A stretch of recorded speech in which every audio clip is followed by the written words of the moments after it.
Hello friends, welcome back. और आज के इस वीडियो में हम देखेंगे कि किस तरीके से हम अपना जो इक्वल टू फंक्शन है यानी असाइनमेंट ऑपरेटर जो होता है, जिसे हम असाइनमेंट ऑपरेटर करते हैं, just like A is equal to B.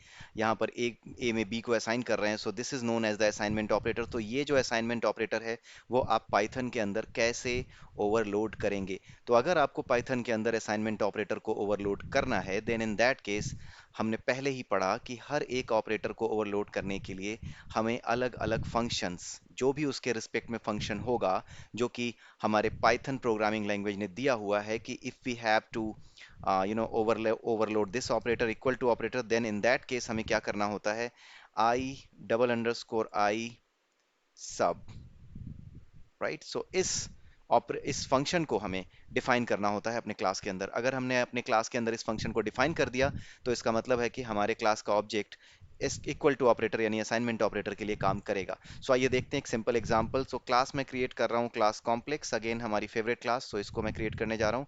यहाँ पर मैं एक अपना इनिट फंक्शन यहाँ पे डिफाइन कर रहा हूँ, जिसमें सेल्फ है and then we have r and the way we have I, right? So यहाँ पर हम क्या करेंगे, self dot double underscore real is equal to r and then self dot and double underscore imaginary is equal to I। तो ये हमने यहाँ पर वैल्यूज दे दी इमेजिनरी और रियल पार्ट्स के लिए। उसके बाद हम यहाँ पर लिखने जा रहे हैं अपना फंक्शन जो कि डिस्प्ले करेगा हमारे कॉम्प्लेक्स नंबर को कि उसकी वैल्यू क्या है। सो डिस्प्ले नम, और यहाँ पर हमने पास किया सेल्फ, और यहाँ पर हम डिस्प्ले करने जा रहे हैं प्रिंट। यहाँ पर आपका आएगा this one plus I into the imaginary part, then format हम यहाँ पर लिखते हैं एंड देन हम यहाँ पर लिखते हैं self dot double underscore real and then we are going to write self dot double underscore imaginary, right. So यहाँ पर हमने ये दे दिया, this will display the complex number. और उसके बाद हम लिखने जा रहे हैं अपना असाइनमेंट ऑपरेटर का फंक्शन, जिसको कि हमें कुछ ऐसे लिखना होगा, डेफ डबल अंडरस्कोर आई सब, राइट। और इसके बाद हमें ये देना होगा, it's I sub not I sub, it's sub and then we have to write like self। और यहाँ पर हमें देना होगा जो दूसरा ऑब्जेक्ट है जिसके थ्रू हम कॉपी करेंगे, जिसको कॉपी करेंगे खुद में, राइट। हमें अपने आप में किसी और ऑब्जेक्ट को कॉपी करना है, because if you write like A is equal to B, जब आप A is equal to B लिखते हो, फॉर एग्जाम्पल अगर आप A is equal to B लिखते हो, तो ए वो ऑब्जेक्ट है जो आप खुद हो और बी वो ऑब्जेक्ट है जिससे आपको कॉपी करना है, राइट। सो इस केस में मतलब क्या होगा कि सेल्फ मैं वो हूँ, वो ऑब्जेक्ट हूँ जिसमें मुझे सी से कॉपी करना है, जो मेरा सेकेंड ऑब्जेक्ट है जो मुझे मिला है, राइट, जो एज एन आर्गुमेंट यहाँ पर आया है, राइट। सो यहाँ पर हमें क्या करना होगा, एक ऑब्जेक्ट बनाना होगा सी रिजल्ट नाम का, राइट। एंड देन बेसिकली हमें बनाना भी नहीं होगा बिकॉज हमें कुछ रिटर्न करना नहीं है। इट्स लाइक अगर हम ऐसे लिखें self dot double underscore real is equal to C dot double underscore real, then in that case ये काम कर जाएगा। And then self dot double underscore imaginary is equal to C dot double underscore imaginary. So हमारा काम हो गया, we don't need anything else. तो अब हम जरा देखते हैं, ऑब्जेक्ट बनाते हैं C one is equal to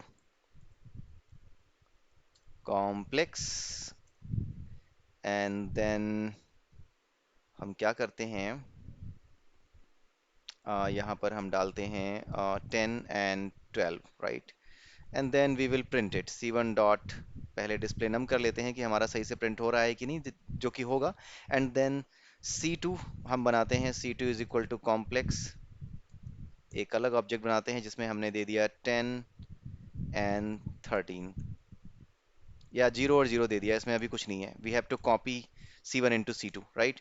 सो हम सी टू में सी वन को कॉपी करने जा रहे हैं। And then after copying, for the proof कि हमने सही कॉपी किया है, we are going to call the display num.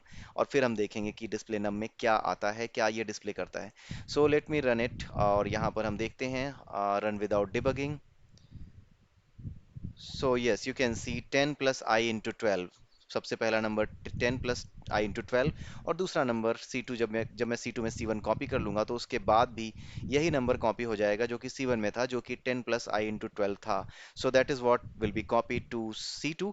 और उसके बाद C2 को भी हमने जब डिस्प्ले नम किया तो C2 ने भी यही रिजल्ट प्रेजेंट किया हमारे सामने जो कि C1 ने प्रेजेंट किया था। सो विद दिस हम यहाँ पर देख सकते हैं कि कॉपी जो हमारा असाइनमेंट ऑपरेटर है वो किस तरीके से काम करता है, किस तरीके से एक ऑब्जेक्ट को दूसरे ऑब्जेक्ट में कॉपी किया जा सकता है। सो अगर आपको असाइनमेंट ऑपरेटर को ओवरलोड करना है, then you just need to overload this, just need to define this edge sub method, double underscore edge sub double underscore, ये मेथड आपको डिफाइन करना होगा, and with this you will be able to overload your assignment operator. So overloading assignment operators की इस तरीके से होती है। आने वाले वीडियोस में हम कुछ और ऑपरेटर्स को ओवरलोड करके देखेंगे, just for this sake of example. Otherwise आपको पता है कि आपको कैसे ये सारी चीज़ें करनी है। सो आप मेरे वीडियो को लाइक कीजिए, सब्सक्राइब कीजिए मेरा चैनल, और बेल नोटिफिकेशन आइकन जो है वो दबा दीजिए, सो दैट आपको जो भी नए वीडियोस आते हैं वो टाइम से मिलते रहें और टाइम से आपको पता लगता रहे। और प्लीज़ एक बार लाइक कर दीजिए मेरे वीडियो को, सो दैट मैं एंथुजियास्टिक हो सकूं और नए वीडियोस बनाने के लिए, right? So with this I would like to say have a nice day and bye bye.